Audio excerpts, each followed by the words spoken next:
بسم الله الرحمن الرحيم. اللهم صل على سيدنا ومولانا محمد أفضل صلواتك بعدد معلوماتك وبارك وسلم وصل عليه. بسم الله الرحمن الرحیم.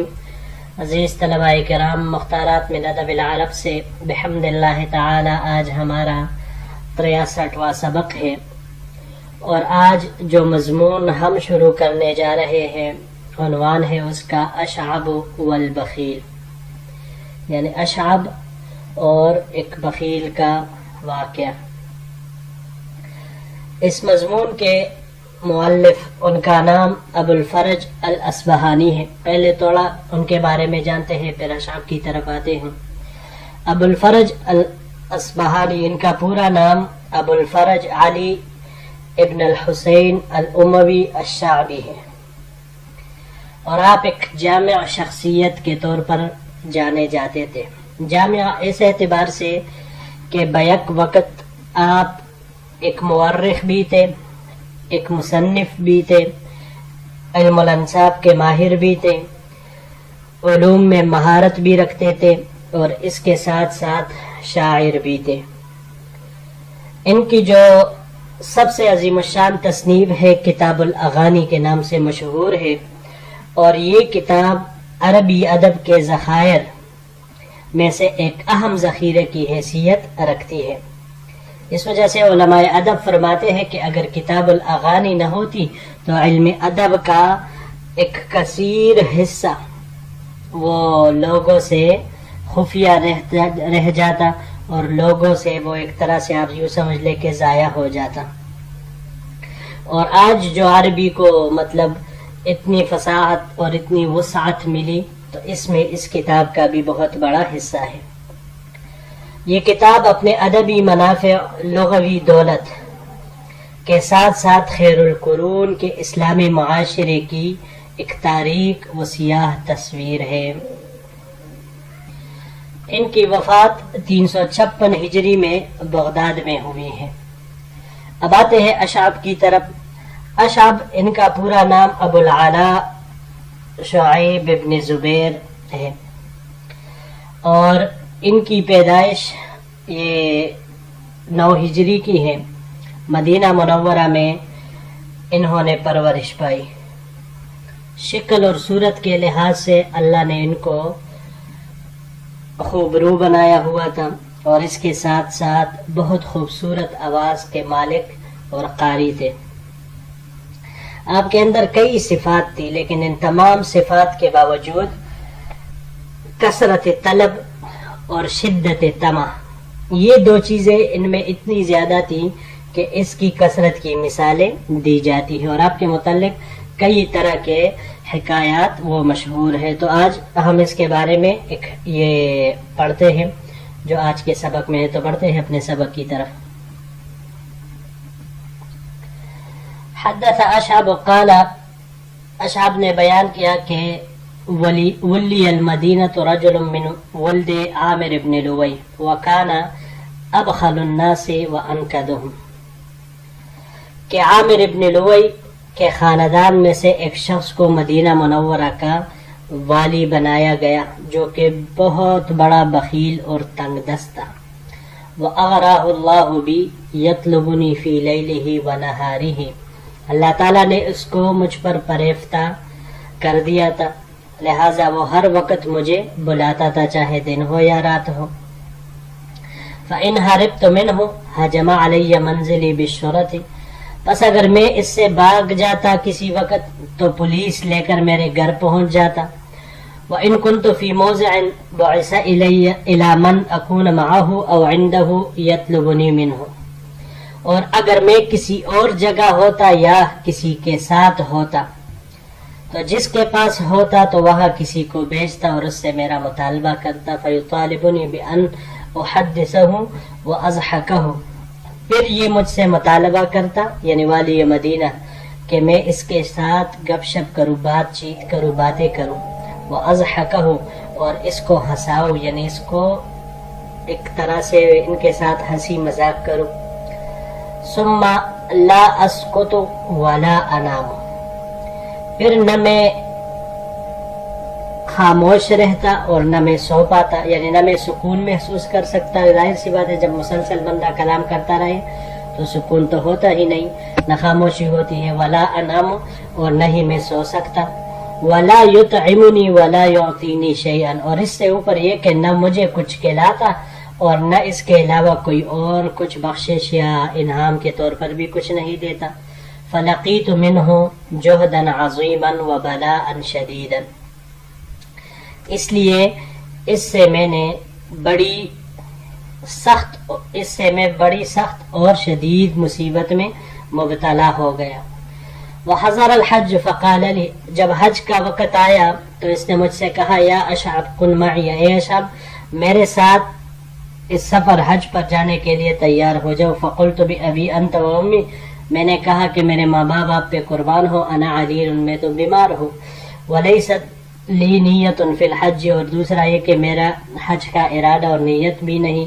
فقال علیہ وعلیہ، کہ نہیں تجھے ضرور چلنا ہوگا۔ اگلے سلائیڈ میں پھر باقی بات اس کی آئے گی جی۔ یہاں پر یہ چند لغات ہیں۔ پہلا انقدہم، نقدہ سے ہے، یہ باب نصارہ سے نقدن، مصدر جب اس کا آتا ہے نقد ینقد نقدن، محروم کرنے کے معنی میں، اور اگر باب سمعہ سے نقدن، کاف کے فتحہ کے ساتھ ہو تو نقدن کہتے ہیں تنگ گزران والا ہونا، تنگ دست ہونا، اس معنی میں یہ آتا ہے۔ اور اگر اس کو ہم باب مفاعلہ سے لے، ناقد یناقد مناقدتن، تو پھر سختی برتنے کے معنی میں آتا ہے۔ وَأَغْرَاهُ اللَّهُ، اگلا لفظ اغراہ اللہ، غرا، اغرا یغری اغراءً، یہ یہاں پر باب افعال سے استعمال ہوا ہے۔ اغراءً جب اس کے صلہ میں با آ جائے تو پھر فریفتہ ہونے کے معنی میں یہ آتا ہے۔ یہاں پر بھی وَأَغْرَاهُ اللَّهُ بی، صلہ میں با آیا ہے تو اسی معنی میں یہ آتا ہے، یا اسی طرح برانگیختہ کرنے کے معنی میں بھی آتا ہے۔ اس کے علاوہ یہ باب سمعہ سے جب ہم اس کو لیں گے تو اس کا مصدر غراءً یا غرن دونوں طرح کے آ سکتے ہیں، غرا یغری غرن یا غراءً دونوں طرح سے۔ یہ بہت زیادہ خواہش مند ہونے کے معنی میں آتا ہے۔ اور اگر اس کو ہم باب تفعیل سے لے لیں تو پھر اس کا مصدر باب تفعیل سے تغریتاً، سریش سے جوڑنے کے معنی میں آتا ہے۔ اگلا لفظ ہے حجم، حجم ہجوماً، باب نصارہ سے اس کا مصدر آتا ہے ہجوماً، یہ غفلت کی حالت میں اچانک آنا یا انسان کا کسی جگہ بغیر اجازت کے داخل ہو جانا، اس کو کہا جاتا ہے۔ اور اگر اس کا ہم باب تفعیل سے لے لیں، حجم یحجم تحجیماً، تو پھر اچانک لانے کے معنی میں یہ آئے گا۔ بالشرط، شرطی پولیس والے کو کہا جاتا ہے شرطیٌ، پولیس والے کو کہا جاتا ہے اس وقت۔ اگلا لفظ ہے بلاءً، بلاءً یہ امتحان، آزمائش کو کہا جاتا ہے۔ عام ہے کہ چاہے وہ آزمائش خیر کے اعتبار سے ہو یا شر سے ہو، جیسے بھی ہو بلا، امتحان اور آزمائش کو وہ کہا جاتا ہے۔ باب نصارہ سے مصدر اس کا بلاءً بھی آتا ہے اور بلون یہ بھی آ سکتا ہے، امتحان لینے کے معنی میں یہ آتا ہے۔ اگلے سلائیڈ کی طرف بڑھتے ہیں جی۔ وقال ان الكعبة بيت النار لئن لم تخرج معي لأودعنك الحبس حتى اقدم، اس نے مجھے کہا کہ اگر تم میرے ساتھ نہیں جائے گا تو کعبہ تیرے لیے آگ کا گھر بن جائے گا، اور اگر تم میرے ساتھ نہیں چلے تو میں تجھے جیل میں ڈال دوں گا یہاں تک کہ میں واپس آ جاؤں، یعنی میرے واپسی تک تو جیل میں ہی رہے گا۔ فخرجت معه مکرہا، تو میں مجبوراً اس کے ساتھ نکل پڑا۔ فلما نزلنا منزلا، بس جب ہم راستے میں کسی منزل، کسی پڑاؤ، کسی جگہ پر ٹہرتے، اظہر انہ صائم، تو وہ یہ دکھاتا گویا کہ وہ روزہ دار ہے، یعنی خود کو ایسے ظاہر کرتا کہ جیسے وہ روزہ دار ہو. ونام حتی تشاغلت، تو وہ سو جاتا یہاں تک کہ میں مشغول ہو جاتا کسی دوسرے کام میں. ثم اکل ما فی سفرته وامر غلامه ان یطعمنی رغیفین بملح، پھر جب میں مشغول ہو جاتا تو وہ زاد راہ سے کھانا نکال کر کھا لیتا اور غلام کو حکم دیتا کہ مجھے 2 سوکھی روٹیاں نمک کے ساتھ کھلا دے، یعنی 2 روٹیاں میرے لیے رکھ دیتا اور غلام کو کہتا کہ اس کو نمک کے ساتھ اس کو کھلا دے.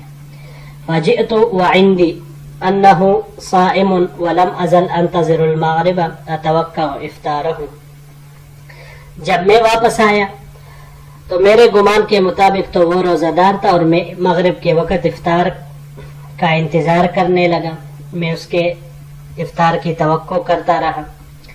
فلما صلیت المغرب قلت لغلامه، بس جب مغرب کی نماز پڑھی گئی تو میں نے اس کے غلام سے کہا ما ينتظر بالاکل، کہ اب کھانے کے لیے کس بات کا انتظار ہے، کس چیز کا انتظار ہے. قال قد اکل منذ زمان، کہ وہ تو کب کا کھانا کھا چکا ہے. قلت اولم یکن صائما، میں نے اس سے پوچھا کیا اس کا روزہ نہیں تھا، یعنی وہ روزہ دار نہیں تھا. قال لا، اس نے کہا نہیں. قلت افاطوی انا، تو میں نے کہا کہ کیا میں بھوکا رہوں. قال قد اعد لك ما تاكله فكل، اس نے کہا کہ آپ کے لیے کھانا تیار کر دیا ہے، آپ جیسے چاہیں کھانا کھا لیجئے. وأخرج إلي الرغيفين والملح فأكلتهما وبت ميتا جوعا، چنانچہ اس نے 2 روٹیاں نمک کے ساتھ نکالی، بس میں نے ان کو کھا لیا اور اسی مجبوری اور بھوک کی حالت میں میں نے یہ رات گزاری. افاطوی، اطوی طوا یطوی، باب سمع سے طون یہاں پر یہ استعمال ہوا ہے، بھوکا ہونے کے معنی میں یہ آتا ہے. اور اگر اس کو ہم باب افعال سے لیں تو باب افعال سے لینے کی صورت میں اطوا یطوی اطواء آتا ہے، لپیٹنے کے معنی میں.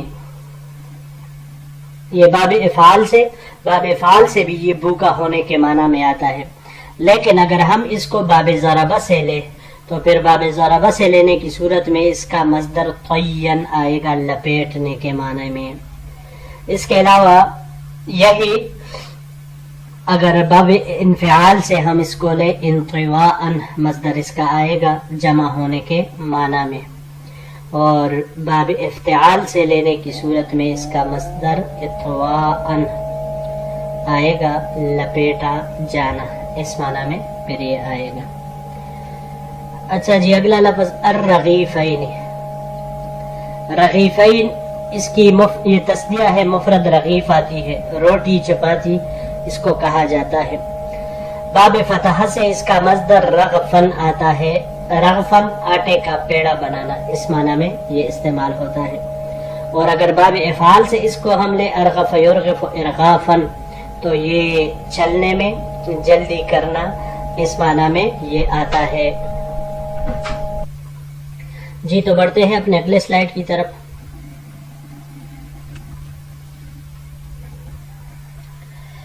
وأصبحت فسرنا حتى نزلنا المنزل فقال لغلامه،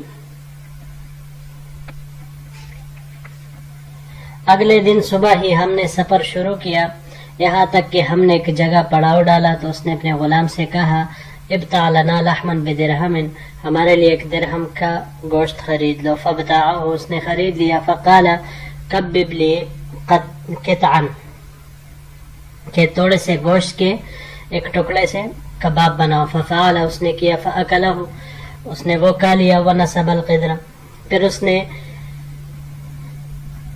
دیگچے کو یا ہانڈی کو چولہے پر رکھ دیا. فلما نغرت اغرف له فيها قطعا ففعل فاكلها ثم قال، جب ہانڈی جوش مارنے لگی تو کہا تھوڑا سا اور کاٹ کر لے آؤ، تو غلام نے ایسا کیا، فأکلہا تو اس نے وہ بھی کھا لیا، ثم قال پھر اس نے کہا اطرح فیہا دقتا واطعمنی منہا،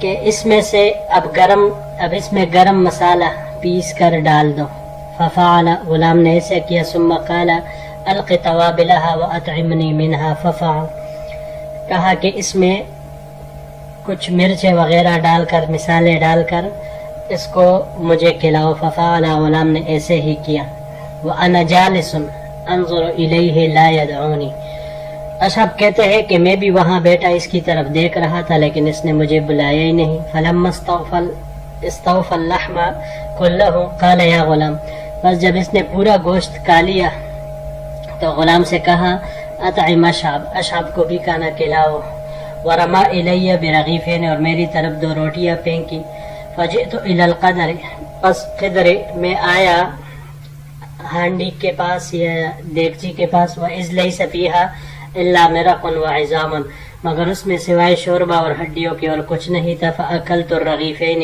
بس میں نے وہ دونوں روٹیاں کھا لی، وَأَخْرَجَ لَهُ جُرَابًا فِيهَا فَاكِهَةً يَابِسَةً، پھر غلام نے اس کے لیے چمڑے کا تیلا، جرابن چمڑے کا تیلا نکالا جس میں خشک میوے تھے۔ جی پہلا یہاں پر کبب کبابہ سے ہے، یہ کبب یکبب تکبیبا، کباب بنانے کے معنی میں آتا ہے۔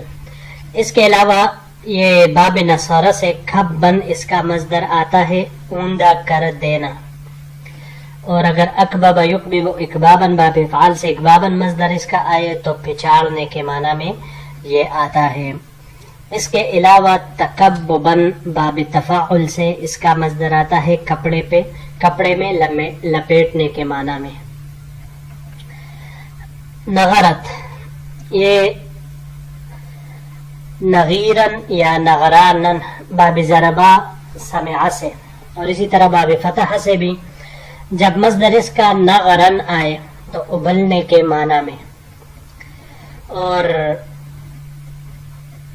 اگر باب سمعا اور ضربہ سے اس کا مصدر نغرن آ جائے غین کے حرکت کے ساتھ تو یہ غضبناک ہونے کے معنی میں آتا ہے۔ باب تفعیل سے تغیرن یا تغیرن سے آتا ہے گدگدی کرنے کے معنی میں، اور اگر باب انفعال سے اس کو لے تو انغرارن گندا ہونے کے معنی میں آتا ہے۔ اغرف، غرفہ، یہ غرفہ باب ضربہ سے غرفن مصدر اس کا آتا ہے کاٹنے کے معنی میں، اور اگر باب افتعال سے اس کو لیا جائے اغترافن تو چلو لینا، چلو میں پانی لینا، کوئی دوسری چیز لینا، یا اگر باب تفاعل سے ہو تغرفن تو تعرفن یہ کہا جاتا ہے کہ اگر بندہ کوئی شیل لیتا ہے اور اس کے ساتھ کوئی اور چیز بھی پڑی ہوتی ہے تو سب کے سب کو لینا، اس معنی میں یہ آتا ہے۔ توابلہا، توابل یہ تابل مفرد اس کا آتا ہے، مسالے کو کہا جاتا ہے۔ اطبل یطبل اطبالا باب افعال سے بیمار کرنے کے معنی میں یہ آتا ہے، اور باب نصرہ سے تبلن یہ بھی اسی معنی میں ہی استعمال ہوتا ہے۔ اس کے علاوہ اگر باب تفعیل سے لے ہم اس کو تو پھر اس کا مصدر تطبیلن آئے گا، مسالہ ڈالنے کے معنی میں، اور یہی معنی باب مفاعلہ سے متابلتن، مصدر جب اس کا آئے تو اس کا یہی معنی آتا ہے۔ مرق، مرق یہ شوربے کو کہا جاتا ہے۔ مرقن باب ضربہ اور نصرہ سے شوربہ زیادہ کرنے کے معنی میں آتا ہے، لیکن اگر مصدر باب نصرہ سے مروقن آ جائے تو پھر پار کرنے کے معنی میں یہ ہوگا۔ اس کے علاوہ یہ باب تفعیل سے تمریقن یہ بھی شوربہ زیادہ کرنے کے معنی میں آتا ہے، اور اگر باب سمعہ سے مرقن را کے حرکت کے ساتھ آ جائے تو پھر اس کا معنی ہوگا گندا ہونا. جی تو معزز طلباء کرام، یہی تک ہمارا آج کا سبق تھا. انشاءاللہ العزیز زندگی رہی تو پھر اگلے درس کے ساتھ آپ کی خدمت میں حاضر ہوں گے. السلام علیکم ورحمۃ اللہ وبرکاتہ.